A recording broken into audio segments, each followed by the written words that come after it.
सर्वदोषं सर्वज्ञदेवमेतदर्शिकं च श्रीजैनसिद्धान्तप्रवेशिकेयं विरच्यते स्वल्पधियामितम्।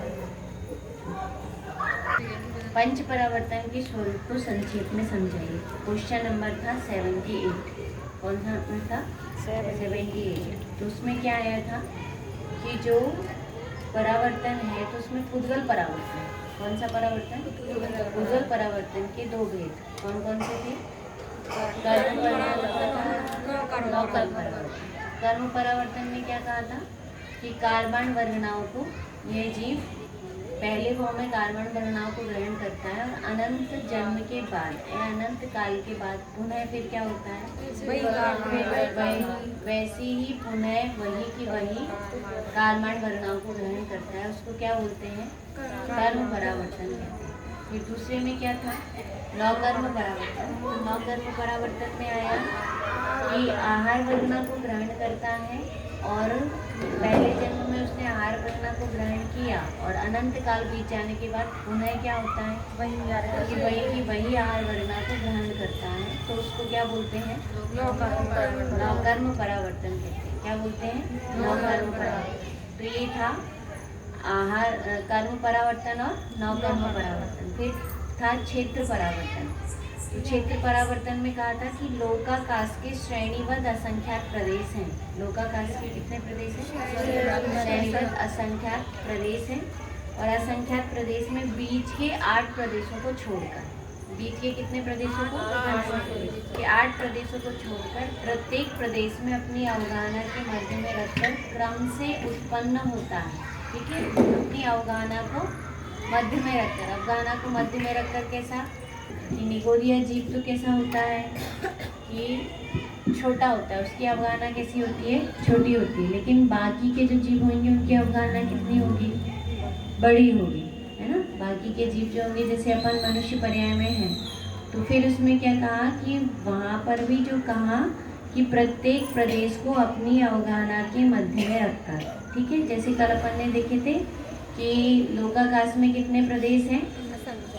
असंख्यात प्रदेश है। तो असंख्यात प्रदेश में सबसे पहले कितना कि मध्य के 8 प्रदेशों को छोड़ दिया और 8 प्रदेश को छोड़ने के बाद जो 9वां प्रदेश है, तो 9वां प्रदेश में क्या हुआ कि उसमें भी अपनी अवगाहना का मध्य स्थान रखा और वहाँ पर उसका क्या होता है कि मध्य लगाकर क्रम से उत्पन्न होता है। क्रम से हर प्रदेश में क्या होता है?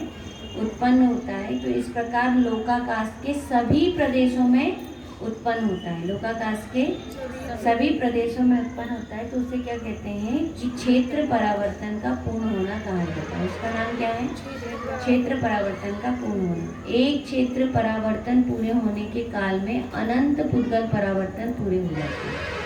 एक क्षेत्र परावर्तन पूरे होने के काल में कितने होते जाते हैं? अनंत पुद्गल परावर्तन। फिर आया था काल परावर्तन। कौन सा परावर्तन? काल। तो काल परावर्तन में क्या कहा था कि 10 कोड़ा कोड़ी सागर की तो क्या है? उत्सर्पणी। और 10 कोड़ा कोड़ी की क्या है? अवसर्पणी। तो उत्सर्पणी के पहले समय में जन्म हुआ, उत्सर्पणी के पहले काल के पहले समय में, या यूं कहें अपन कि 10 कोड़ा कोड़ी। कितने कोड़ा कोड़ी? 10 कोड़ा कोड़ी का पहला समय है। तो उस 10 कोड़ा कोड़ी सागर का पहले समय में जन्म हुआ, फिर मरण हो गया, फिर दूसरे समय में जन्म हुआ, फिर मर गया, फिर तीसरे समय में जन्म हुआ, फिर मर गया, चौथे समय में जन्म हुआ, फिर मर गया, है ना। ऐसे करते करते क्या हुआ कि मिनट में जन्म हुआ, फिर सेकंड में जन्म हुआ, फिर सेकंड में जन्म हुआ, मिनट में जन्म हुआ, घंटों में जन्म हुआ, दिन में जन्म हुआ, रात में जन्म हुआ। ऐसे करके क्या हुआ कि ऐसे पहले समय से लेके दूसरे समय तक जन्म लेने में कुछ दिन हो जाएगा।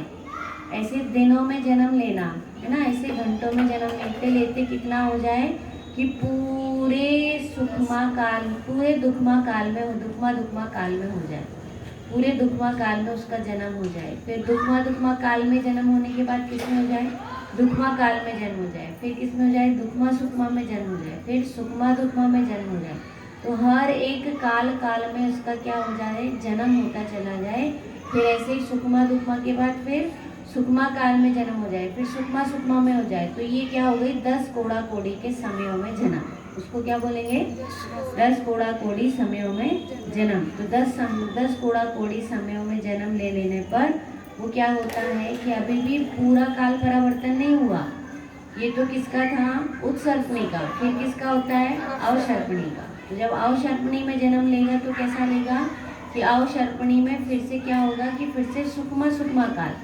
तो सुकमा के पहले समय में हुआ, फिर सुकमा के दूसरे समय में, तीसरे समय में, चौथे समय में, ऐसे समय करते करते क्या हुआ कि फिर वो पूरे सुकमा काल के हर एक समय में जन्म हो गया। फिर सुकमा काल के हर समय में जन्म हो गया। फिर सुकमा काल के हर जन्म के बाद फिर क्या हो गया है, जैसे कल बताया था ना कि आपका 4:05 में जन्म हुआ, तो क्या होगा फिर 4:06 में जन्म हुआ। 6 मिनट कह रहे हैं भी मोटे तौर पर, वैसे कहें तो समय में 6 मिनट, 4:06 के 5 सेकेंड के पहले समय में ऐसा कहें तो उसमें जन्म हुआ। तो उसके बाद कैसा हुआ कि वो नैनो सेकेंड में भी जन्म हुआ, है ना। तो ऐसे करके जब वो 4:05 में हुआ, फिर 4:06 में हुआ, फिर 4:07 में हुआ, 4:08 में हुआ, 4:09 में हुआ, 4:10 में हुआ, 4:11 में हुआ। ऐसे करते करते क्या हुआ कि मिनट में, तो अभी अपन मिनट में उदाहरण से समझ रहे हैं, तो मिनट में जन्म होते होते कितने जन्म हो गया कि फिर 5 बजे तक जन्म हुआ तो 1 घंटा हो गया। कितना घंटा हो गया? 1 घंटे। तो 1 घंटे में जन्म हुआ। कितने घंटे में हो गया? 1 घंटे में हुआ। तो अब ये 1 घंटे में जो जन्म हो गया, तो 1 घंटे में फिर क्या हुआ कि 5 बजे जन्म हुआ। तो ऐसे करते करते कितना जन्म हो जाए इस जीव का कि ये पूरा काल परावर्तन हो जाए। क्या हो जाए? पूरा उत्सर्पणी का और अवसर्पणी का। तो अवसर्पणी का पूरा सुकमा सुकमा सुकमा सुकमा सुकमा सुकमा सुकमा दुकमा दुकमा सुकमा, फिर दुकमा दुकमा दुकमा, यहाँ तक के जन्म होता चला जाए, तब क्या कहलाता है कि एक काल परावर्तन कहलाता है। देखिए इसमें लिखा है ना, 10 कोड़ा कोड़ी सागर की उत्सर्पणी और 10 कोड़ा कोड़ी सागर की अवसर्पणी, इन दोनों को मिलाकर 20 कोड़ा कोड़ी सागर का एक कल्पकाल होता है। उत्सर्पणी के प्रथम समय में जन्म लेना, पश्चात किसी अन्य उत्सर्पणी के दूसरे समय में उत्पन्न होना, इस प्रकार उत्सर्पणी के सभी समयों में क्रम से उत्पन्न होना। और ऐसा भी कि 4:05 में पंचम काल में जन्म हुआ आपका, 4:05 में कितने काल में हुआ? पंचम काल में। तो ये फिर से पूरी जाएगी, पूरी उत्सर्पणी और अवसर्पणी क्या हो जाएगी? समाप्त हो जाएगी। और समाप्त होने के बाद फिर कौन सी आएगी कि फिर से पंचम काल के 4:06 में जन्म हुआ। तब वो क्या कहलाएगा कि एक काल परावर्तन। ऐसा एक काल एक क्रम हुआ। हाँ, एक क्रम हुआ। और जब क्या होगा कि जब वो पूरे ऐसे उत्सर्पणी के काल में बार बार जन्म ले लेगा, तब क्या कहलाएगा? एक काल परावर्तन पूर्ण होता है। ठीक है, देखिए फिर से देखिए क्या कहा कि किसी उत्सर्पणी के प्रथम समय में जन्म लेना। उत्सर्पणी के कौन से समय में जन्म हुआ? प्रथम समय में जन्म लेना। पश्चात किसी अन्य उत्सर्पणी के दूसरे समय में उत्पन्न होना। फिर पश्चात उसी दूसरी उत्सर्पणी, पहली उत्सर्पणी में या पहले समय में जन्म हुआ, फिर दूसरी उत्सर्पणी मतलब यहाँ जन्म हुआ और यहाँ जन्म के बाद ये वाली पूरी खत्म होके फिर से ये वाली आई, तो फिर इसके दूसरे समय में जन्म हुआ, फिर ये वाली समाप्त होके फिर से तीसरे वाली आई, तो तीसरे लेना। तो वो खत्म नहीं होता कि ऐसे चलता रहेगा? ये तो चलता ही रहेगा। जो काल चक्र है, काल चक्र का तो चलता ही है ना। कहाँ पर होता है? लेकिन कर्म भूमि में होता है। और कर्म भूमि में भी कौन सी कर्म भूमि में होता है? भरत ऐरावत क्षेत्र की ही कर्म भूमि में होता है। तो ये जो हुआ, यहाँ जन्म लिया पहले समय में, फिर यहाँ जन्म लिया दूसरे समय में, फिर इसके बाद वाली आई तो उसमें तीसरे समय में, ऐसे करके जन्म लेता है। तो उसको ही क्या कहते हैं? काल परावर्तन। कब? और ये पूरा क्या कहलाता है? फिर पूरे समयों में ऐसे करते करते जन्म ले ले, तब क्या कहलाता है? एक काल परावर्तन कहलाता है। कितनी सारी कल्पकाल हो जाएंगे, सोच सकते हैं आप। एक समय में जन्म लिया, तब तो एक समय में जन्म लिया, और फिर 20 कोड़ा कोड़ी सागर का एक कल्पकाल हुआ। फिर दूसरे समय में जन्म लिया, फिर 20 कोड़ा कोड़ी का कल्पकाल हुआ। फिर तीसरे समय में जन्म लिया, फिर 20 कोड़ा कोड़ी का कल्प हुआ। फिर चौथे समय में जन्म लिया, फिर कोड़ा कोड़ी का पूरा एक कल्पकाल हुआ।